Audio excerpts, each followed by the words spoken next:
Hello and welcome to episode 6 of the Journey to VA podcast. I'm your host, Mark Smith, aka the Male VA, and in this episode I'm going to be talking to you about how to set your rates and stick to them.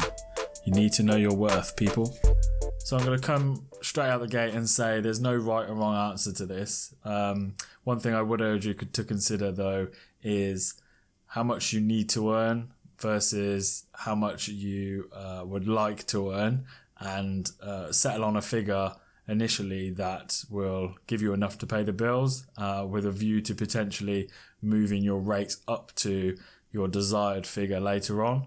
And you can go about this a few ways. The way that I chose to do it was to look at my previous salary. So I left a senior management position at a very large organisation and was on in and around £50,000, and so that is somewhere between £25 and £30 an hour. Obviously, everyone's different and everyone has different outgoings and how much they need to earn just to pay the bills.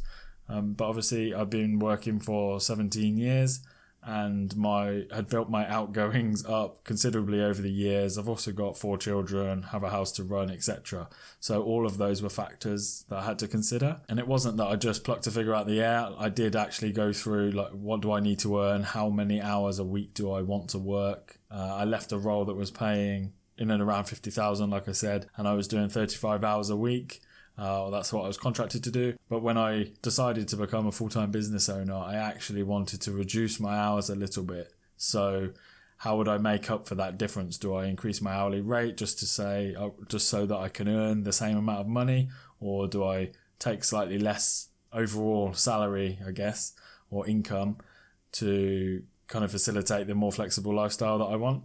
And they're questions that you also need to ask yourself. So the first thing I did really was look at, say, reducing my working hours to 30 hours a week. And if I were to times that by 25, that would give me £750 a week. And £750 over the course of a year, bearing in mind I haven't taken out any time for holidays, is £39,000. So a long way off what I was earning originally.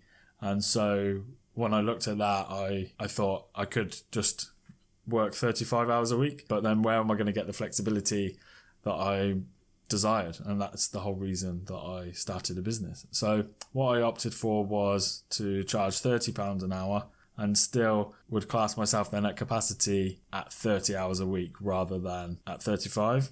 And that would give me £900 a week in income from my clients. Over the course of a year, 52 weeks, that would give me 46,800, which is pretty close to what I was earning before. Obviously, there's going to be weeks where you're unwell or you're unable to work, and so you don't get paid for those. That just got me as close as I could get to my salary before factoring in all of those things. And it was something that I was comfortable with when I looked at my total outgoings versus what the income would be at those rates. And my long-term plan, and yours probably should be too, is to actually try and get some sort of passive income. So we'll talk about that a lot later on in future episodes, but I don't want to just be trading hours for money for the rest of my life. The plan is to really build an audience, to get some either courses, training, workshops, something out there that will continue to sell over and over again.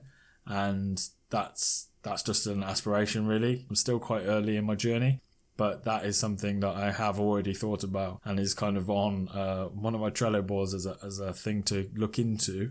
And so if you're concerned and you're coming from a high paid job, or you have aspirations to earn £100,000 a year, then you just need to consider that trading your hours or your time for money may not be the best way to do that. If you were looking to earn £100,000 a year, for instance, and you were just trading your time for money, then you'd be looking at somewhere around £65 an hour for a 30-hour week, which is actually doable in certain fields. As a VA, probably not. If I really pushed it, I could probably get to £35-40 an hour as a maybe even 50, to be honest, as a WordPress developer.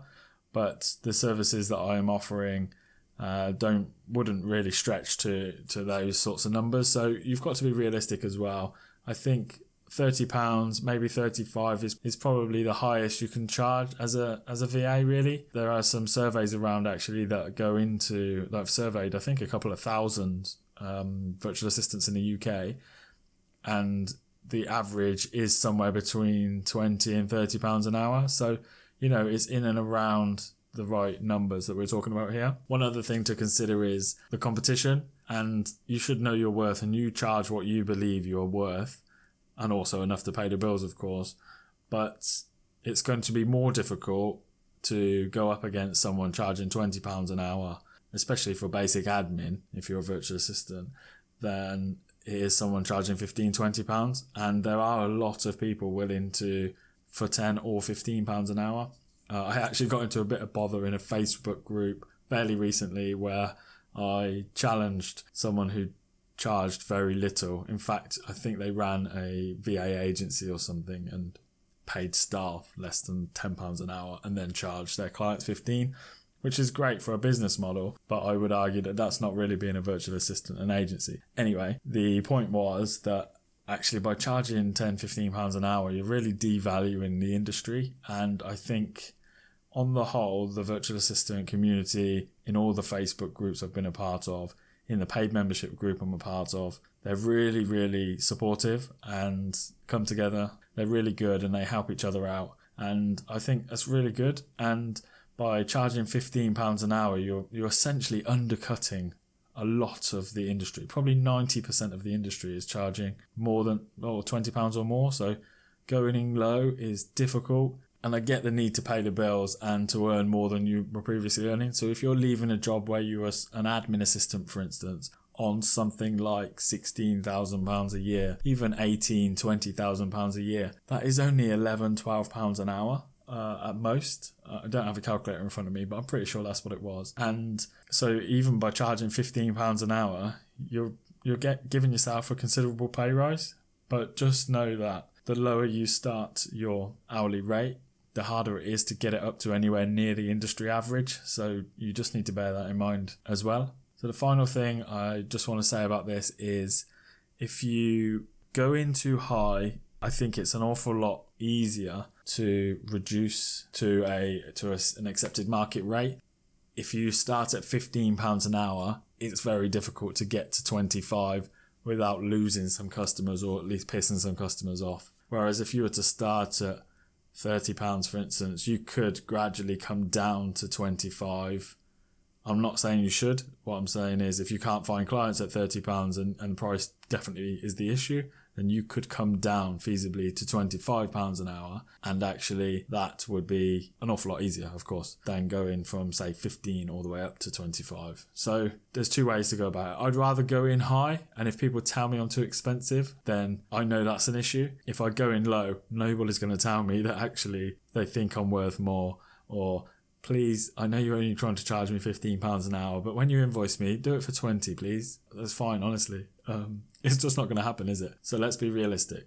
So once you've got your number settled on, and I would advise somewhere in and around £25 if you're starting out, it is absolutely imperative that you stick to your pricing. So if you do go in at £25 and you're told you're too expensive, that's nonsense. The average for the industry, like I said, is, the example I gave previously was at £30, where you can find quite a few VAs that are less than £30 an hour. And that's why I charge it, because my services are slightly different.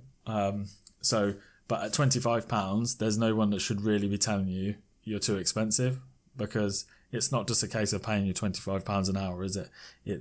You've got to pay your insurances. If you're offering bookkeeping services, you're having to pay an annual registration to HMRC to be monitored for tax and money laundering. There's all sorts with your insurances, your home office costs, the additional heating, electricity you're using by working from home, from your home office. Then there's just other factors at play here. So it's not like you're taking home the £25 or whatever it is you're charging. Never mind the tax, the national insurance and all of those things you're liable for as well. So if anybody does tell you that £25 is too expensive, hold firm. They're potentially not the customers that you want anyway. Why do you want to work with clients that are constantly trying to barter your time down when really you know your worth, you know how much you need to live, and you also know that there are thousands of other VAs finding clients at £25 an hour. So stick to your guns and don't be made to feel like you're more expensive because it's only admin. Some of the things you hear on some of the Facebook forums and stuff is ridiculous. Stories of clients putting VAs down saying, it's only admin work, I don't understand why you're charging so much, etc., etc. And it's like, well, if it's that easy, just employ someone, you know? You can employ someone an awful lot cheaper than you can have a VA for if you can get someone in that has got our skills, and that's where the problem lies. So they do need us. Sometimes they just like to try their luck. Okay, if you want to follow what I'm doing, you can get me on pretty much every social media channel, and I am at the Male VA. So that's Instagram, Facebook, Twitter. So you can find me there, or if you want to drop me an email, give me some ideas for future content, or if you want to be a guest on the show, you can email me at mark@themaleva.co.uk. Also, you can check out the website, themaleva.co.uk, where you can see show notes, look at all the previous episodes, and read some of the content that I've got on the blog, which is useful for business owners and VAs alike. Thanks again for listening. I'll see you next time.